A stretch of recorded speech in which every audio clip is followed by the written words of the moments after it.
एक बूढ़े आदमी की नजर अचानक उस लाल बांध पर पड़ी जो 10,000 मीटर ऊंचा था और बांध का पानी उसे जबरदस्ती तोड़ रहा था। वो तुरंत अपनी नाव की तरफ दौड़ा जो पहले से ही बड़ी मुश्किल में थी। उसने जोर से चिल्लाकर कहा, सब नाव पर चढ़ जाओ और यहाँ से निकलो। उस वक्त वहाँ मौजूद सब लोग सन्न रह गए। वो समझ भी नहीं पाए कि हुआ क्या कि अचानक वो लाल बांध धड़ाम से टूट गया और अगले ही पल पानी बिजली की तरह बाहर निकल आया। पलक झपकते ही वो पानी पहाड़ी रास्ते से होते हुए नीचे घाटी में आ गया, इतनी तेजी से कि देखने वाले देखते रह गए। वो लाल पानी देखकर सबके होश उड़ गए। सुरक्षा की आखिरी दीवार भी टूट चुकी थी। गाँव वालों को किसी की परवाह नहीं रही। सब बस नोया बांध पर चढ़ने की कोशिश में लग गए, लेकिन बाढ़ इतनी तेज थी कि नाव को दाएं बाएं हिला रही थी। खड़े होना तक मुश्किल था। लगा कि नाव अब भी पलट जाएगी और सब एक साथ डूब जाएंगे। पास की 1-2 मंजिला छोटी इमारत उस लाल पानी ने पल भर में ढा दी। लेकिन अच्छा था कि नोया बांध की नाव काफी बड़ी थी। हजारों लोग उस पर चढ़े थे, फिर भी वो आगे बढ़ती रही। सबको लगा कि इस बार बच गए। तभी बूढ़े आदमी की नजर आगे पड़ी और वहाँ 50,000 मीटर गहरी एक खाई थी। उसने तुरंत सबको हुक्म दिया कि रेलिंग पकड़ लो और इस भयानक गिरावट के लिए तैयार हो जाओ। पल भर में नोया बांध उस खाई में गिर पड़ा, लेकिन किस्मत से बूढ़े आदमी की बनाई हुई वो विशाल नाव इतनी मजबूत थी कि सब उस मौत के मुंह से जिंदा बाहर निकल आए। लेकिन इस धक्के से उबरे भी नहीं थे कि नाव तेजी से एक पत्थर के पुल से जा टकराई। टकराते ही सब मर जाते। हर तरफ बस निराशा थी। सबने मान लिया था कि अब बचना नामुमकिन है। तभी बूढ़े आदमी ने रेलिंग थामी और नाव की तरफ देखा। उसकी एक आवाज पर नाव के किनारे से 100 मीटर ऊंची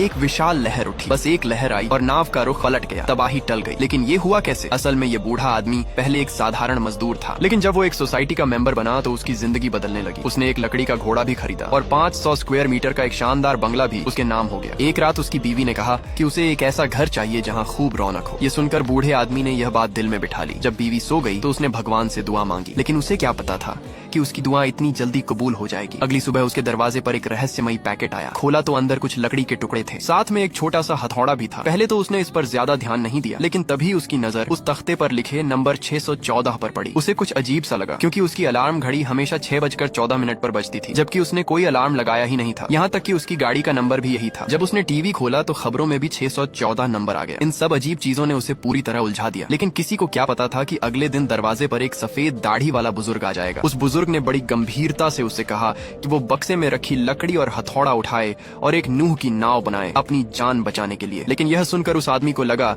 कि बुजुर्ग पागल हो गया है। नूह की नाव तो बहुत बड़ी चीज होती है, सिर्फ उन छोटे छोटे औजारों से यह कैसे बनेगी? लेकिन बुजुर्ग ने पूरे यकीन से कहा कि वो भगवान है। उस आदमी को विश्वास नहीं हुआ, लेकिन जब वो काम पर जा रहा था तो रास्ते में वो बुजुर्ग अचानक उसकी गाड़ी में प्रकट हो गया। मीटिंग में भी वो बुजुर्ग उसके पीछे परछाई की तरह लगा रहा, जिसे झटका पाना मुमकिन नहीं था। आदमी वहीं बेहोश हो गया। जब आंखें खुली तो जिसने उसे संभाला था वो वही बुजुर्ग था। अब भाई कंक के पास मानने के सिवा कोई चारा नहीं था कि सामने वाले सच में भगवान है। उसने फौरन कंप्यूटर खोला और जानकारी ढूंढने लगा। उसे पता चला कि बाइबल के पेज नंबर 614 पर लिखा था कि लकड़ी से नूह की नाव कैसे बनाई जाती है। लेकिन असली वजह वो नहीं जानता था कि भगवान ने यह काम उसे क्यों सौंपा था। दरअसल आने वाले कुछ दिनों में एक बड़ी तबाही आने वाली थी। कोई रास्ता नहीं था तो भाई कांग ने सोचा कि एक बार आजमा कर देखता हूँ। उसने वो नूह की नाव बनाई जो आगे चलकर सबसे जरूरी साबित हुई। लेकिन अकेले यह काम नहीं होता था। उसे लगा काश कोई मदद करने वाला होता, और अगले ही पल यह दुआ भी कबूल हो गई। भाई का यह नजारा देखकर हैरान रह गया। उसकी बीवी और बच्चे भी शहर से वापस आ गए। पूरा परिवार इस काम में जुट गया। यहाँ तक कि कुछ जानवर भी मदद करने आ गए। इतने सारे हाथ लगे तो नूह की नाव की तामीर की रफ्तार काफी तेज हो गई। 2.5 साल में काम पूरा हुआ। तब तक देखने वालों की भीड़ लग चुकी थी। भाई कांग ने जानवरों को नाव के अंदर छुपा दिया और जोर से ऐलान किया कि जल्द ही एक बड़ी आफत आने वाली है। उसने गांव वालों से कहा कि नाव पर चढ़ जाओ